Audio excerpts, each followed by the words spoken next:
Hello dear student, आप सभी का बहुत बहुत स्वागत है हमारे यूट्यूब चैनल में। तो डियर स्टूडेंट, आज हम पढ़ाने वाले हैं क्लास जो है 7 का यानी 7th क्लास का जो है इतिहास है, अतीत से वर्तमान। चैप्टर जो है 2 है, नए राज्य एवं राजाओं का उदय।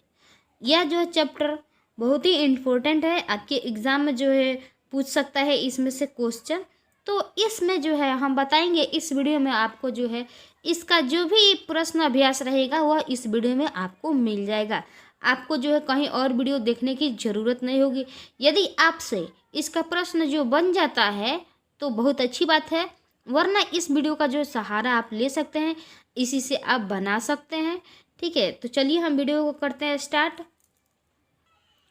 तो देखिए इसमें जो है कह रहा है जोड़े बनाए। ठीक है, पहला में जो है कह रहा है जोड़े बनाए सोमनाथ। ठीक है, तो सोमनाथ का जो है जोड़ा बनाएंगे गुजरात से। ठीक है, यहाँ पे जो है मिलान करना है, आपको मिलान कर देना है गुजरात। ठीक है, उसके बाद से पाल वंश, पाल वंश को क्या मिलाना है यहाँ पे जो है बंगाल। ठीक है, उसके बाद से गोपाल, गोपाल को जो है मिलाना है यहाँ पे लोगों द्वारा चयनित शासक कनौज।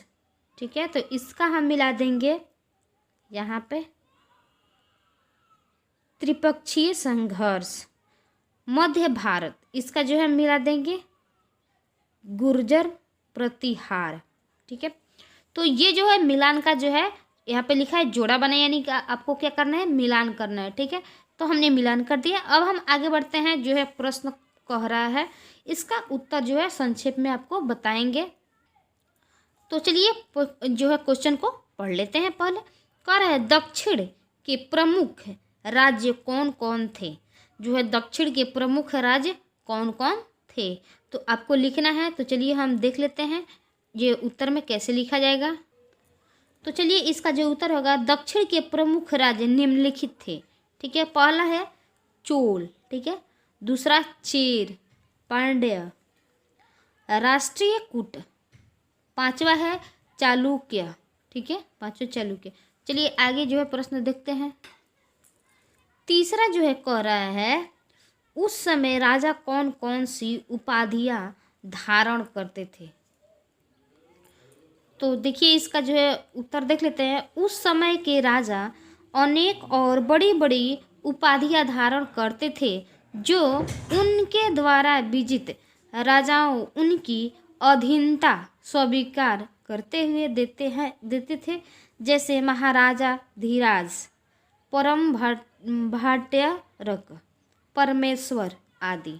ठीक है, तो चौथा नंबर क्या कर रहा है देख लेते हैं। बिहार एवं बंगाल में किन वंशों का शासन था। बिहार और बंगाल में जो है किन वंशों का जो है शासक था, तो यहाँ पे देख लेते हैं। तो देख लीजिए,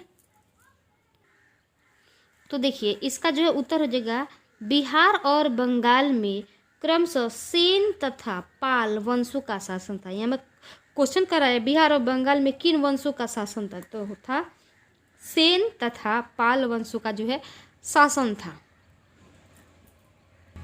तो देखिए अब जो कर रहा है आइए समझे। ठीक है, 5 नंबर में जो है तमिल क्षेत्र में किस तरह की सिंचाई व्यवस्था का जो है विकास हुआ, तो इसका जो है उत्तर देख लेते हैं।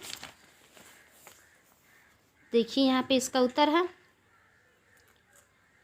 तमिल क्षेत्र में सिंचाई के लिए पानी की व्यवस्था हेतु डेल्टाई क्षेत्र में तट बनाई गई और पानी को खेतों तक जो है पहुंचाने का कार्य जो है नहर खोदाई की गई। खेतों तक जो है पानी पहुंचाने का कार्य में जो नहर की खोदाई की गई। सिंचाई के लिए कुओं की संख्या बढ़ाई गई, जो सिंचाई के लिए जो कुआं की संख्या जो बढ़ाई गई। वर्षा का पानी बर्बाद न हो, इसीलिए उसमें जो है पानी को एकत्रित करने के लिए जो बड़े बड़े जो है सरोवर बनाए गए, नहीं कि बड़े बड़े जो है तालाब बनाए गए, जिसमें जो है बारिश का पानी एकत्रित हो और इकट्ठा रहे कुछ दिन तक। उसके बाद से ये काम योजनाबद्ध तरीके से किया गया। राज्य कर्मचारियों के साथ स्थानीय किसानों का सहयोग भी लिया गया। 6 नंबर का है कनौज शहर तीन शक्तियों के संघर्ष का केंद्र बिंदु क्यों बना? तो चलिए आपकी किताब में दिया है, यहाँ से लिखिएगा। कनौज हर्ष की राजधानी और उत्तर भारत का एक प्रसिद्ध नगर था। जो इस नगर का अधिकार कर लेता वह उत्तर भारत के राजा के रूप में प्रतिष्ठित हो जाता था। उसके बाद से दूसरा लिखिएगा। पालों के लिए मध्य भारत तथा पंजाब और प्रतिहारों एवं राष्ट्रीय कूटों के लिए गंगा के मैदान में पहुंचने के मार्ग का कनौजी से बेहतर जो है नियंत्रण हो सकता था। तीसरा जो लिखिएगा, तीसरा स्टेप, कनौज गंगा के तट पर स्थित होने के कारण नदी मार्ग से होने वाले व्यापार की दृष्टि से उत्तर एवं पूर्वी भारत के मध्य महत्वपूर्ण कड़ी था। तीनों राज्य इस संघर्ष में लगे और जो है बारी बारी से उन्होंने कनौज पर अधिकार कर लिया। तो यहाँ से यहाँ तक लिख लीजिएगा, ठीक है। आगे बढ़ते हैं। तो चलिए कह रहा है 7 नंबर देख लेते हैं। महमूद गजनवी अपने विजय अभियान में क्यों सफल रहे? तो देखिए इसका उत्तर यहाँ से लिखिएगा। महमूद गजनवी का जो गजनवी आधुनिक अफगानिस्तान में स्थित एक छोटा सा राज्य था। एक तुर्क सरदार ने 10वीं शताब्दी में इन राज्यों की जो है स्थापना की थी। तो आप लोग यहाँ से लेकर, ठीक है, यहाँ तक जो है लिख सकते हैं, ठीक है।